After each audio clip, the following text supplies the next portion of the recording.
Kaki tangan pejabat pos tu lebih kurang sebaya dengan bapa Daniel. Mengapakah Daniel tidak menggunakan kata panggilan pakcik? Perbualan ini perbualan rasmi. Kita gunakan kata panggilan puan bagi perempuan atau encik bagi lelaki. Minggu lepas Daniel belajar kat Mira. Rasanya lebih baik kita rujuk pakar bahasa untuk mengetahui lebih lanjut tentang perbualan. Bagus tu. Daniel pun nak tahu mengapa manusia berbual. Dalam kehidupan, kita mesti berbual. Berbual ini melibatkan dua pihak atau lebih. Jadi, terdapat beberapa kepentingan apabila kita berbual. Yang pertama, kita berbual untuk mengeratkan perhubungan. Apabila kita berjumpa seseorang, kita akan bertanyakan khabar. Kita berjumpa dengan guru, kita berjumpa dengan ibu bapa, kita bertemu dengan rakan-rakan dan sebagainya. Kita perlu berbual. Selain itu, kita perlu berbual untuk mendapatkan perkhidmatan. Apabila kita pergi ke pejabat pos ataupun kita pergi ke pejabat kerajaan, apabila kita pergi ke bank, kita perlu bercakap. Kita perlu bertanyakan sesuatu. Jadi kita berbual. Selain itu, kita perlu berbual untuk mendapatkan maklumat. Misalnya, kita pergi ke perpustakaan negara, kita pergi ke planetarium negara, kita pergi ke Petrosains dan sebagainya. Kita perlu mendapatkan maklumat, kita bertanya dengan pegawai yang bertugas. Berbual sebenarnya ada dua bentuk. Satu perbualan secara formal dan satu lagi perbualan secara tidak formal. Perbualan formal ini apabila kita bertemu dengan pegawai kerajaan, apabila kita bertemu pegawai di pejabat pos, apabila kita bertemu dengan pegawai di bank. Jadi perbualan di sini bukanlah perbualan dengan rakan atau perbualan di kantin atau perbualan di mana-mana, tetapi perbualan ini dalam bentuk rasmi. Dalam perbualan secara formal, ya, kalau di pejabat dan sebagainya, jadi kita juga perlu menggunakan bahasa yang bertata susila. Sebagai contoh, kita sebut, "Selamat pagi encik, minta maaf saya mengganggu. Boleh saya dapatkan borang kemasukan ke sekolah berasrama penuh," dan sebagainya. Jadi maknanya cara kita berbual dengan seseorang itu penting. Bukan sahaja melalui adab, tetapi bahasa yang kita gunakan. Perbualan yang kedua ialah perbualan dalam bentuk tidak formal, iaitu tidak rasmi. Perbualan ini berlaku seperti di dalam kelas, di luar kelas, di padang, ataupun di pasar, ataupun di mana-mana. Ketika berbual, kita mestilah menjaga beberapa adab. Yang pertama sekali, apabila kita berbual, kita mesti melihat wajah orang yang kita berbual tadi itu.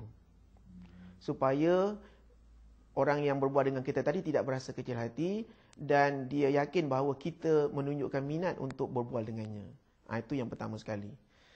Yang kedua, dari segi nada suara, intonasi. Janganlah kita berbual dengan suara yang meninggi, sedangkan kita duduk dekat dengan orang yang kita berbual tadi.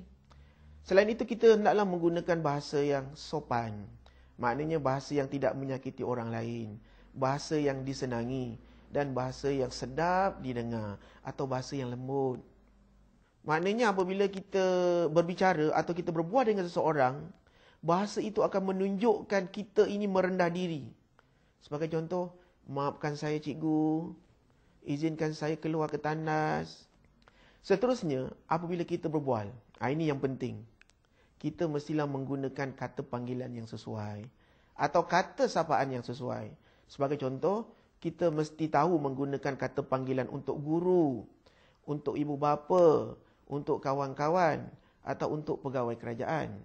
Sebagai contoh, kita janganlah menggunakan kata ganti nama diri aku kepada cikgu, atau aku dengan ibu bapa, atau aku dengan pegawai kerajaan. Sebab apabila kita menggunakan perkataan ini kepada mereka, mereka akan menganggap kita sebagai tidak menghormati mereka. Apabila kita berbual dengan tokoh-tokoh politik ataupun orang yang lebih besar, ada kata-kata panggilan yang sesuai yang perlu kita gunakan. Sama ada tuan, encik, yang berhormat dan sebagainya. Semasa kita berbual, kita janganlah bercakap terlalu cepat ataupun bercakap terlalu pantas. Contohnya kalau kita pergi ke sesuatu tempat, ke pejabat kerajaan atau dan sebagainya. Apabila kita bercakap terlalu pantas ataupun terlalu cepat, pegawai yang berkenaan akan sukar untuk mengesan butir-butir percakapan kita. Jadi kita naklah bercakap mengikut intonasi yang sesuai, kelajuan yang sesuai, supaya butir-butir percakapan kita itu difahami. Semasa kita berbual, kita mestilah menggunakan intonasi yang betul dan sesuai. Jika kita tidak menggunakan intonasi yang sesuai, bahasa ataupun maksud yang hendak kita sampaikan itu mungkin berbeza atau salah dimengerti oleh orang lain. Cuba lihat contoh ni. Inilah pengalaman saya, pelajar saya berkata, cikgu saya hendak ke tandas. Cikgu saya hendak pergi ke tandas. Sebenarnya siapa yang hendak pergi ke tandas? Cikgu atau dia? Jadi kalau kita menggunakan intonasi yang betul, seperti ini ya. Cikgu, saya hendak pergi ke tandas. Tetapi kalau intonasi yang salah seperti, cikgu saya hendak pergi ke tandas, mungkin makna tu berbeza. Jadi apabila kita bercakap, gunakanlah intonasi yang betul dan sesuai dengan maksud yang hendak kita sampaikan. Dalam perbualan, kadang-kadang kita perlu mencelah perbualan orang lain. Hal ini mungkin kita perlu kita menganggap bahawa ada maklumat yang perlu kita sampaikan pada masa itu. Jadi apabila kita ingin mencelah, kita mestilah memohon izin dahulu. Sebagai contoh, maafkan saya, boleh saya mencelah? Dan ini pun, apabila kita hendak mencelah, kita melihat situasi perbualan itu. Kita mesti kenal pasti waktu yang sesuai. Bukan kita mencelah pada waktu mereka rancak memperkatakan sesuatu. Dan apabila kita melihat, apabila seseorang itu sampai ke satu tahap, barulah kita boleh mencelah. Dalam kehidupan, kita sebenarnya digalakkan selalu berbual.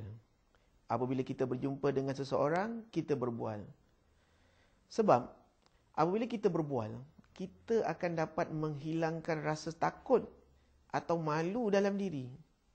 Kita bimbang nanti pada satu hari. Apabila kita pergi ke satu tempat, kita tersesat. Oleh sebab kita rasa malu, kita rasa takut, hal ini sudah tentu akan mendatangkan masalah. Maknanya kita akan menghadapi masalah untuk pergi ke satu tempat. Jadi mungkin mengambil masa yang lama untuk kita cari sendiri. Jadi kita perlu bertanya. Selain itu, jika kita berbual dengan seseorang, kita bertanya dengan seseorang, kita bertanyakan khabar, kita akan dianggap sebagai peramah. Maknanya orang akan menganggap kita ini bukanlah kera sumbang. Dan orang akan menganggap kita ini sebagai seorang yang mesra.